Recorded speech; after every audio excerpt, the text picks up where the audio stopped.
The manor grew so quiet that even the groan of the old beams felt loud. I listened to the last echoes of the fallen lantern fade into the distance, tension coiling in the air like a drawn bowstring. Somewhere deeper inside the house, something shifted again, too slow to be human, too deliberate to be wind. Wangji's eyes lifted toward the darker half of the corridor. His footsteps barely made a sound as he moved forward, every motion controlled, every breath steady. I followed a few paces behind, careful but curious, my pulse quickening with that familiar pull toward trouble. I've always been unable to resist a good mystery. The hallway narrowed ahead of us, the boards sinking under our weight. Wallpaper peeled from the walls like shedding skin. A flicker of movement slid across the far end there for only a second, gone before I could fully focus. But the air tightened, as if the entire corridor was holding its breath. Wangji raised a hand. Not a word was spoken, but I stopped instantly. From the darkness came a soft, scraping drag. Something was being pulled across the floor. There was no lantern to guide us. Only moonlight slipped through thin cracks in the roof above, the pale glow forming broken patterns on the rotten floorboards. I leaned closer, whispering so low it barely carried. "Did you sense it earlier too?" Wangji didn't answer immediately. He moved his fingers subtly, letting spiritual energies seep into the air-cool, clean, bright enough that I felt it tug faintly against my own suppressed power. "It has been here for a long time," he said quietly. "Dormant, disturbed tonight," I smiled wryly.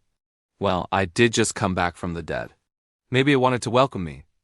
Wangji didn't look at me, yet I could almost feel the silent disapproval. That almost made me laugh. The scraping sound came again closer. Wangji stepped forward, and I followed him into a long, nearly pitch-black storage hall. The smell of damp earth and old straw struck us immediately. Broken jars lined the shelves. Old farming tools lay discarded in piles. In the center of the room, a large wooden chest lay half open. The lid moved. Just barely, a soft creak.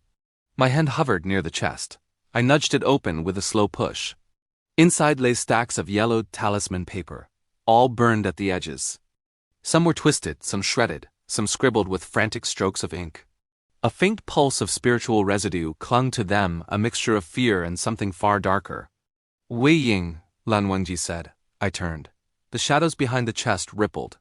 A thin figure emerged from the far corner slowly, limbs bending at angles that made my skin crawl. The outline was human, but wrong. Too long, too light. Its feet hovered slightly above the ground. I instinctively stepped back, pressing my shoulder to Wangji's. "So that's who's been dragging things around." The creature's head jerked toward us with a sharp snap. A faint, wavering moan drifted out.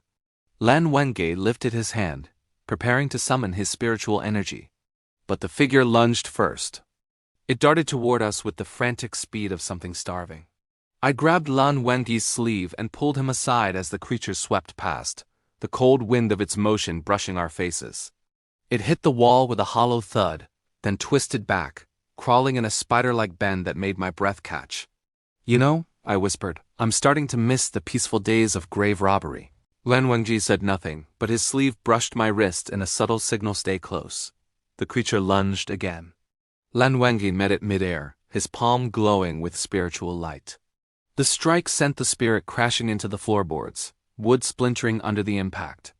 It twitched, limbs contorting, a faint outline of resentful energy flickering around it. But instead of dissipating, the shadow clung stubbornly to the ground and reformed. I crouched beside it, curiosity sparking beneath the tension. I placed a hand above the shadow, careful not to touch. "It's bound," I murmured. "Someone attached it to an object. That's why it won't scatter." Wangji knelt beside me. "Where is the anchor?" I scanned the room, eyes darting over the shelves, jars, crates. There, a wooden tablet sitting oddly upright on a shelf, untouched by dust, faintly trembling. I pointed. "There, that memorial tablet, it's the anchor." The resentful creature hissed as if sensing its secret exposed.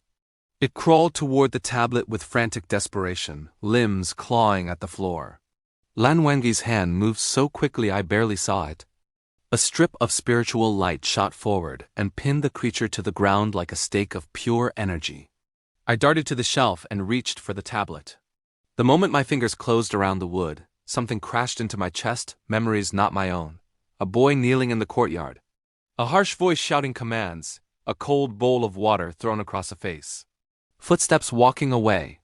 Footsteps never returning. I gasped, clutching the tablet. The emotion was too strong, too raw. Wangji was suddenly beside me, steadying me with a firm hand on my arm. I blinked hard. This spirit isn't violent. It's terrified, Wangji's voice softened by a fraction. Then release it, I nodded. I held the tablet with both hands, overriding the resentful energy with my own calm, steady breath. A pulse of warmth washed from my palms into the wood. The creature struggled once more, then stilled.